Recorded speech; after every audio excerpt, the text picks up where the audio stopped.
নমস্কার বন্ধুরা, তোমরা কেমন আছো সকলে। আজ আমি চলে এসেছি এই খুব সুন্দর ট্রেন্ডি আলিয়া কাট কুর্তির ফুল মেকিং টিউটোরিয়াল ভিডিও নিয়ে। আশা করি ভিডিওটা তোমাদের ভালো লাগবে।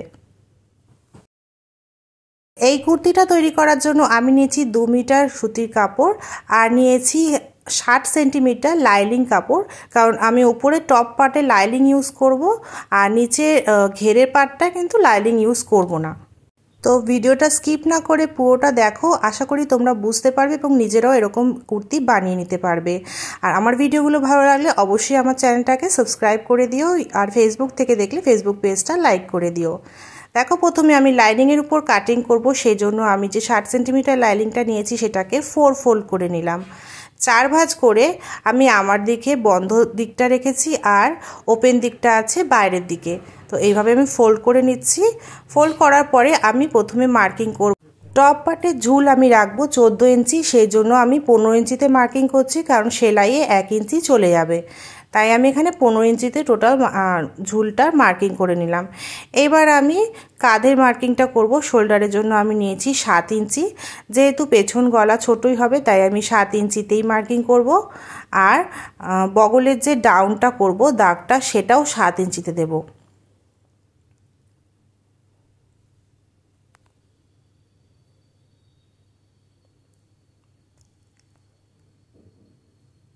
এবার আমি চেস্টের জন্য মার্কিং করব। তো চেস্টের জন্য চেস্টের 4 ভাগের 1 ভাগ, তার সাথে আমি যোগ করেছি ½ ইঞ্চি যোগ করে নিয়েছি।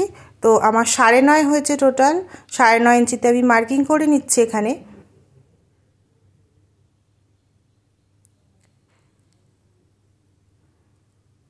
এবার কোমরের মার্কিংটা করে নেব, সেজন্য আমি কোমরের দিকে লাইনটা সোজা করে তার উপরে মাপটা বসিয়ে নেব। একইভাবে কোমরের মার্কিংটাও হবে 4 ভাগের 1 ভাগ, তার সাথে ½ ইঞ্চি যোগ করতে হবে। আমার এখানে হয়েছে 9 ইঞ্চি, তো আমি 9 ইঞ্চিতে দাগ করে নিয়েছি। এবার চেস্ট থেকে কোমরের পর্যন্ত এই দাগটা সোজা করে আমি আর্মহোলের রাউন্ডটা দিয়ে দেব। তো আর্মহোলের রাউন্ডের জন্য এভাবে কোনাকুনি টেপটাকে নিয়ে 1 ইঞ্চিতে একটা দাগ করে নিয়েছি। আর সেলাই মার্জিনের জন্য আমি 1.5 ইঞ্চি করে পুরোটাই এক্সট্রা রেখেছি সাইড থেকে।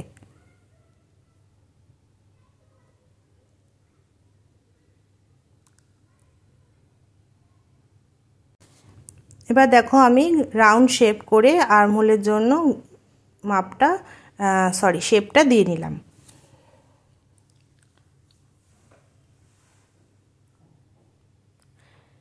তো এটা ব্যাক নেকের জন্য আর্মহোলে আমি শেপ দিয়েছি। এবার আরেকটু ½ ইঞ্চি ভেতর দিক করে ঢুকিয়ে আমি পুরো টোটালটা মেপে নেব কতটা আছে।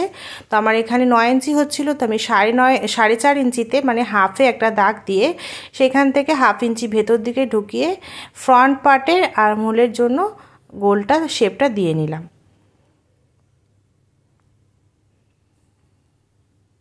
½ ইঞ্চিতে একটা দাগ দিয়ে শোল্ডার ডাউন করে নেব।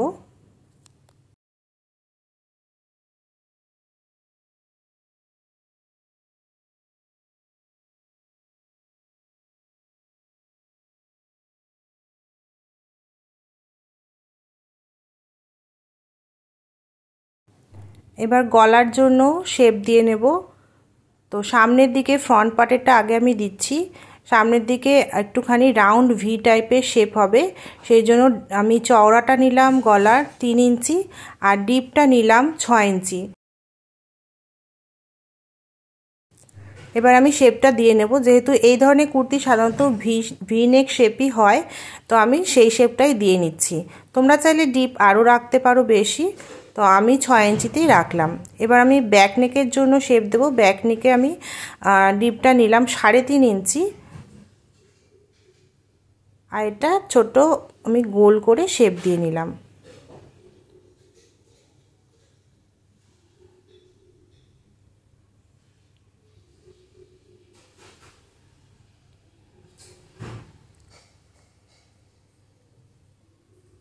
এখন আমি কাটিং করে নেব। প্রথমে ব্যাক পার্ট অনুযায়ী কাটিংটা করব।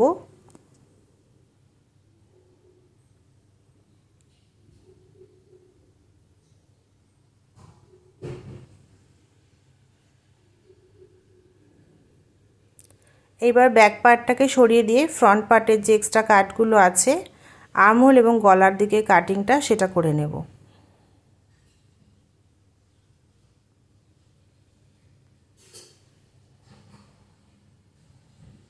তো দেখো আমি এটা কমপ্লিট করে নিলাম। বোঝার সুবিধার জন্য আমি মার্কিং করে দিলাম। এবার দেখো মেন কাপড়টা নিয়েছি, মেন কাপড়ের উপর লাইনিংটাকে এইভাবে অ্যাডজাস্ট করে আমি এটা অ্যাটাচ করে নেব।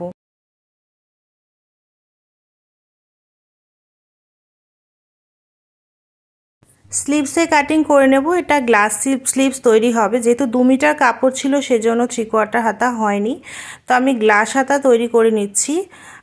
এখান থেকে আমি উপর দিক থেকে 3.5 ইঞ্চি নিচে ডাউন করে একটা দাগ দিয়ে এভাবে আমি 8.5 ইঞ্চিতে মার্ক করে নিচ্ছি। আর 1.5 ইঞ্চি যেটা এক্সট্রা নিয়েছি সেটা নিয়ে আমি হাতার শেপটা দিয়ে নিচ্ছি।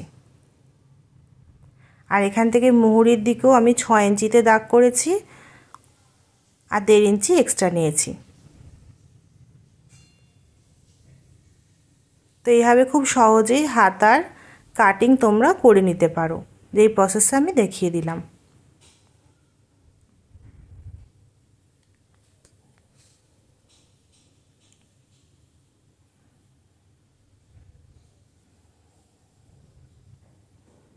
এবার এটাকে ওপেন করে সামনের দিকে 1/2 ইঞ্চি মতো এক্সট্রা কাট করব, যেটাকে তালপাট কাটিং বলে, সেটার জন্য কাটিং করে নিলাম।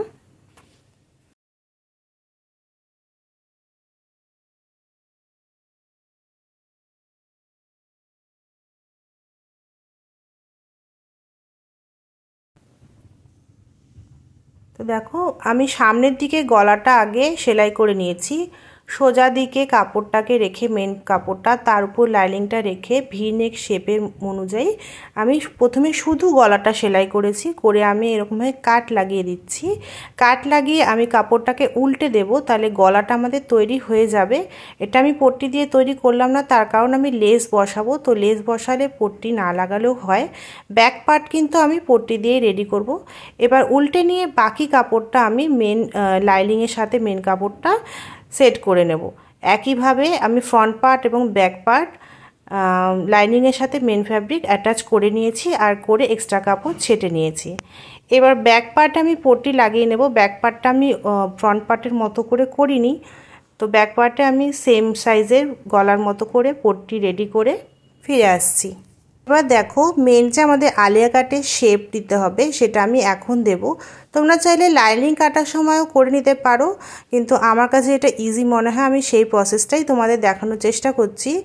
এখন আমি এইভাবে ফ্রন্ট পার্টটাকে ভাঁজ করে নিলাম, করে 5 ইঞ্চিতে একটা দাগ কেটে নিচ্ছি মাঝখান বরাবর। যেরকমভাবে আমি করছি তোমরা ভিডিওটা ফলো করলে আশা করি তোমরাও খুব সহজেই এরকম কুর্তি বাড়িতেই তৈরি করে নিতে পারবে। এবার দেখো সাইডের দিকে কিছুটা কাপড় রেখে বাকি অংশটা আমি এরকমভাবে একটা শেপ দিয়ে নেব। একদম শেষ অবধি কিন্তু আমি নিয়ে যাইনি, কারণ সেখানে কিন্তু আমাদের ফিটিংসের জন্য এক্সট্রা কাপড় নেওয়া আছে, তো কিছুটা আগে অবধি আমাদের শেপটা দিতে হবে এরকমভাবে।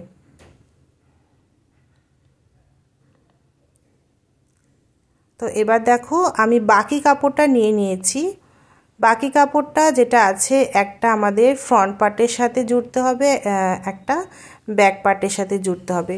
তো 5 ইঞ্চি এভাবে এক্সট্রা আমি একটা রেখেছি কাপড়, সেইটা আমাদের ফ্রন্ট পার্টের সাথে হবে, মানে ফ্রন্ট পার্টের কাপড়টা 5 ইঞ্চি বড় হবে ব্যাক পার্টের থেকে। তো এরকমভাবে তোমরা কাটিংটা করে নেবে।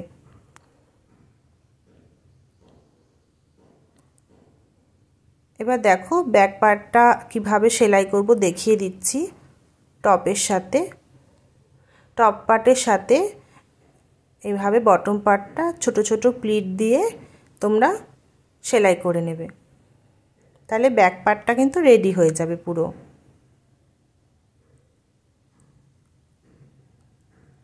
আশা করি বুঝতে পারলে।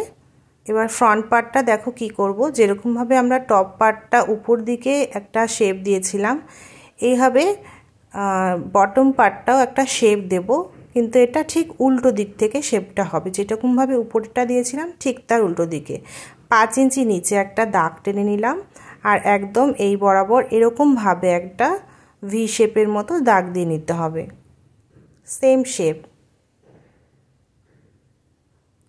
এবার এই শেপটা কাটিং করে নিচ্ছি।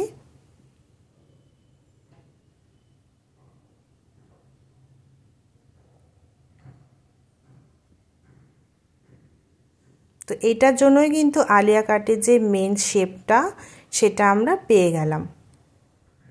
এবার এইভাবে আমাদের ফ্রন্ট পার্টটাকে জুড়তে হবে, দুটো পার্ট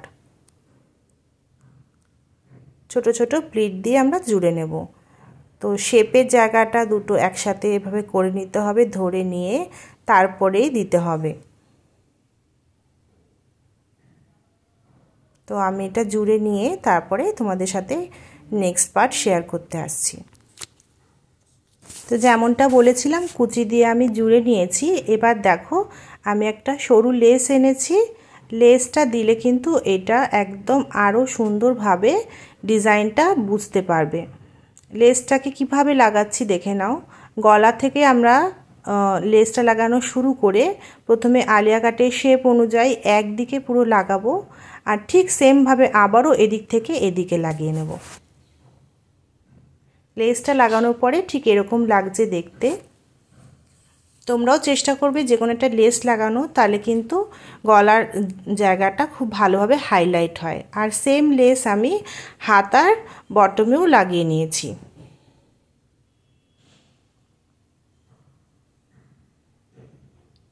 এবার দেখো আমি শোল্ডারটা সেলাই করে নেব।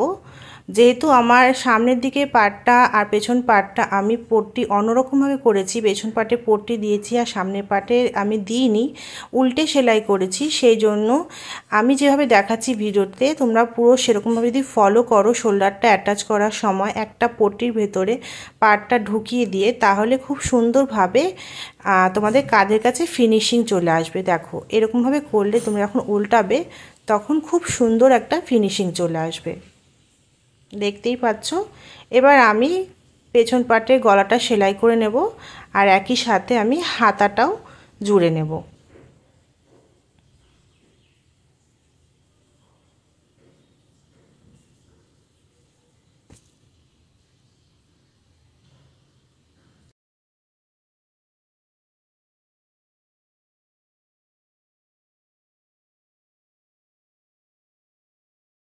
এবার আমি ফিটিংসের জন্য মার্কিং করব। আমি পুরো কাপড়েই 1.5 ইঞ্চি করে এক্সট্রা করে মার্জিন রেখেছিলাম, তো সেই বরাবর আমি দাগ 1.5 ইঞ্চিতে মার্কিং করে নেব পুরোটাই সাইড দিয়ে। করার পরে কতটা পর্যন্ত ফিটিংস দিতে হবে সেটা আমি তোমাদের বুঝিয়ে দিচ্ছি। দেখো